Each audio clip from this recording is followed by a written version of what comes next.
সবাইকে শুভেচ্ছা জানিয়ে ঢাকা বিশ্ববিদ্যালয়ের সৌজন্যে আজকের সংবাদ পরিক্রমা শুরু করছি। আজকের সংবাদ পরিক্রমার বিষয় ইসমাইল হানিয়া হত্যার প্রতিশোধ নিতে কেন বিলম্ব হচ্ছে, কারণ জানালেন হুথি আনসারুল্লাহ।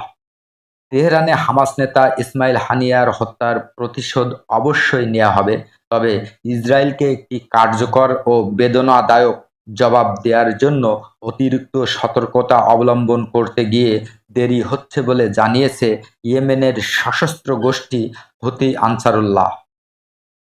হুথি নেতা আব্দুল মালিক আল হুথি রাজধানী সানা থেকে জাতির উদ্দেশ্যে দেয়া এক টেলিভিশন ভাষণে এসব কথা জানান।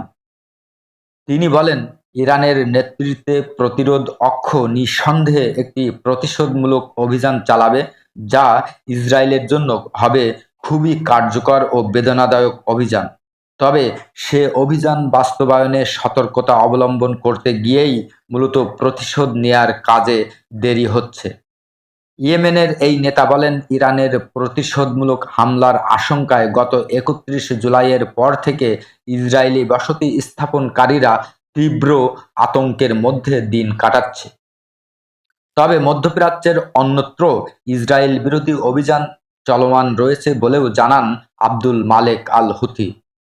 তিনি বলেন, দক্ষিণ লেবাননে ইসরায়েল বিরোধী অভিযান পূর্ণমাত্রায় চলছে এবং ইরানের সম্ভাব্য প্রতিশোধমূলক হামলার সময় হিজবুল্লাহর পক্ষ থেকেও কঠোর পদক্ষেপের ভয়ে রয়েছে ইসরায়েল। এদিকে চলতি সপ্তাহে লোহিত সাগরে ইসরায়েল বিরোধী অভিযানে ২১টি ব্যালিস্টিক ক্ষেপণাস্ত্র ও কামিকাজি ড্রোন ব্যবহার করা হয়েছে বলেও জানান আব্দুল মালিক আল হুথি। এর আগে ইরানের প্রেসিডেন্ট মাসুদ পেজেশকিয়ানের শপথ গ্রহণ অনুষ্ঠানে যোগ দিতে এসে গত ৩১ জুলাই তেহরানে ইসরায়েলের গুপ্ত হত্যার শিকার হন হামাসের রাজনৈতিক প্রধান ইসমাইল হানিয়া। সে সময় ইরানের সর্বোচ্চ নেতা সহ দেশটির শীর্ষস্থানীয় সেনা কমান্ডাররা তাদের অতিথি ইসমাইল হানিয়াকে শহীদ করার ইসরায়েলি পদক্ষেপের প্রতিশোধ নেয়ার হুমকি দেন। এ বিষয়ে ইয়েমেনের জনগণের উদ্দেশ্যে দেয়া ভাষণে হুথি নেতা জোর দিয়ে বলেন, নিঃসন্দেহে প্রতিশোধমূলক হামলা চালানো হবে। হুথি বলেন, গাজা উপত্যকায় ফিলিস্তিনিদের সমর্থনে ইয়েমেনি নৌ ইউনিটগুলো লোহিত সাগরে সামুদ্রিক অভিযান চালিয়ে এখনও পর্যন্ত ইসরায়েল এবং তাদের পশ্চিমা পৃষ্ঠপোষকদের সঙ্গে যুক্ত ১৮২টি বণিক জাহাজকে লক্ষ্যবস্তু করেছে।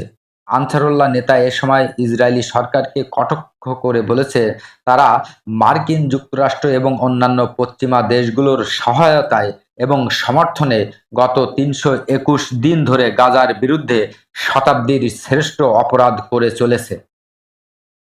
তিনি বলেন, ইহুদিবাদী শত্রুরা বোমাবর্ষণ, অনাহার, মহামারী, নির্যাতন এবং অন্যান্য অপরাধের মাধ্যমে গাজা উপত্যকায় ফিলিস্তিনিদের নির্মূল করার জন্য একটি গণহত্যামূলক অভিযান চালিয়ে যাচ্ছে। হুথি বলেন, ফিলিস্তিনিদের এবং তাদের লক্ষ্যকে সমর্থন করতে ব্যর্থ হওয়ার বিপদ সম্পর্কে মুসলিম বিশ্বের দেশগুলোর মধ্যে সচেতনতা বৃদ্ধির জন্য ধর্মীয় পণ্ডিত ও চিন্তাবিদদের একটি বড় দায়িত্ব রয়েছে। ফিলিস্তিনকে সহায়তা করতে অবহেলা এবং এর ব্যর্থতা সমগ্র মুসলিম বিশ্বের জন্য একটি মহা বিপদ বলেও অভিহিত করেন তিনি। এদিকে লেবাননের সশস্ত্র গোষ্ঠী হিজবুল্লাহ হামলায় ইসরায়েলের বেন গুরিয়ান বিমানবন্দর কার্যত অচল হয়ে পড়েছে। ইসরায়েলি শাসক গোষ্ঠীর সঙ্গে জড়িত সূত্রগুলোর বরাত দিয়ে আল মায়াদিন রোববার এই তথ্য জানিয়েছে। ইসরায়েলি মিডিয়াগুলো জানিয়েছে, দখলকৃত অঞ্চলের বৃহত্তম আন্তর্জাতিক বন্দর বেন গুরিয়ান বিমানবন্দরের কয়েক ডজন ফ্লাইট বন্ধ করে দিয়েছে বিদেশি সংস্থাগুলো।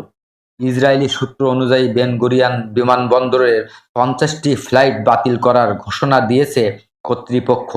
একই সময়ে বেন গুরিয়ান বিমানবন্দরের ওয়েবসাইট হ্যাকের শিকার হয়েছে বলেও জানিয়েছে ইসরায়েলি শাসক গোষ্ঠীর মিডিয়া।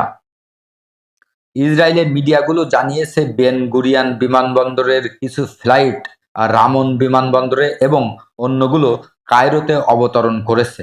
হিজবুল্লাহ এবং তেল আবিব শাসক গোষ্ঠীর মধ্যে উত্তেজনা বৃদ্ধির কারণে এমনটা ঘটেছে বলে বিভিন্ন সূত্র জানিয়েছে।